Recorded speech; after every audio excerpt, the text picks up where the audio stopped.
టెస్టులు విద్యార్థుల యొక్క నైపుణ్యాన్ని వెలికి తీయడానికి దోహదపడతాయని ఉజ్వల జూనియర్ కళాశాల ప్రిన్సిపాల్ కూచి శ్రీనివాస్ అన్నారు. శుక్రవారం ఉజ్వల కళాశాల ఆవరణలో ప్రిన్సిపాల్ కూచి శ్రీనివాస్ మాట్లాడుతూ ఈ నెల 21 ఆదివారం ఉదయం 10 గంటలకు కళాశాల ఆవరణలో 10వ తరగతి విద్యార్థులకు టాలెంట్ టెస్ట్ నిర్వహించడం జరుగుతుందని తెలిపారు. ఈ అవకాశాన్ని సదాశివపేట పట్టణంలోని ప్రభుత్వ, ప్రైవేట్ పాఠశాలల విద్యార్థులు, చుట్టుపక్క గ్రామాల విద్యార్థులు సద్వినియోగం చేసుకోవాలని తెలిపారు. టాలెంట్ టెస్ట్లో ప్రతిభ కనబరిచిన విద్యార్థులకు మొదటి 25 ర్యాంక్ విద్యార్థులకు ఉజ్వల జూనియర్ కళాశాలలో ఉచిత విద్యను అందించడం జరుగుతుందన్నారు. అలాగే 25వ ర్యాంక్ నుండి 50వ ర్యాంక్ విద్యార్థులకు 50% డిస్కౌంట్, 51వ ర్యాంక్ నుండి 100 ర్యాంక్ విద్యార్థులకు 25% డిస్కౌంట్ ఇవ్వడం జరుగుతుందన్నారు. ఈ అవకాశాన్ని విద్యార్థులు అందరూ సద్వినియోగం చేసుకోవాలన్నారు.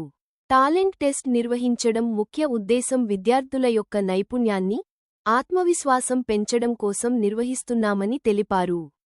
ఈ కార్యక్రమంలో కళాశాల డైరెక్టర్లు అమరేందర్ రెడ్డి, రఘువర్ధన్ రెడ్డి తదితరులు పాల్గొన్నారు.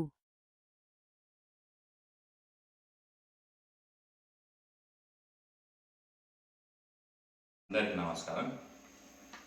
ఈ నెల 21వ తేదీ ఆదివారం నాడు ఉజ్వల జూనియర్ కళాశాల యాజమాన్యం 10వ తరగతి విద్యార్థులను ప్రోత్సహించాలనే ఉద్దేశంతో 10వ తరగతి విద్యార్థులకు మా కళాశాల ఆవరణలో టాలెంట్ టెస్ట్ కండక్ట్ చేయడం జరుగుతుంది. మరి ఈ టాలెంట్ టెస్ట్ని సాస్పేట్ పట్టణ 10వ తరగతి విద్యార్థులందరూ మరియు సాస్పేట్ చుట్టుపక్కల ఉన్న మండలాలలోని 10వ తరగతి విద్యార్థులందరూ ఈ పరీక్షకు హాజరయ్యి ఈ అవకాశాన్ని సద్వినియోగం చేసుకోవాలని కోరుకుంటాను. మరియు ఈ టాలెంట్ టెస్ట్లో టాప్ 25 ర్యాంకర్స్కి ఉజ్వల జూనియర్ కళాశాల తరఫున ఇంటర్ విద్యను పూర్తిగా ఫ్రీగా ఇవ్వడం జరుగుతుంది. దాంతోపాటుగా 26 ర్యాంక్ నుండి 50 ర్యాంక్ లోపల వచ్చిన విద్యార్థులకు కాలేజ్ ఫీజులో 50% డిస్కౌంట్ ఇవ్వడం జరుగుతుంది.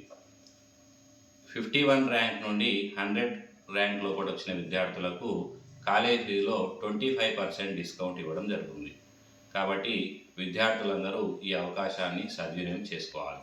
మరి ఈ టాలెంట్ టెస్ట్ రాసే విద్యార్థుల్లో వారి యొక్క ఆత్మవిశ్వాసం పెంచాలనే ఉద్దేశంతో కళాశాల యాజమాన్యం ఈ టాలెంట్ టెస్ట్ని నిర్వహించడం జరుగుతుంది.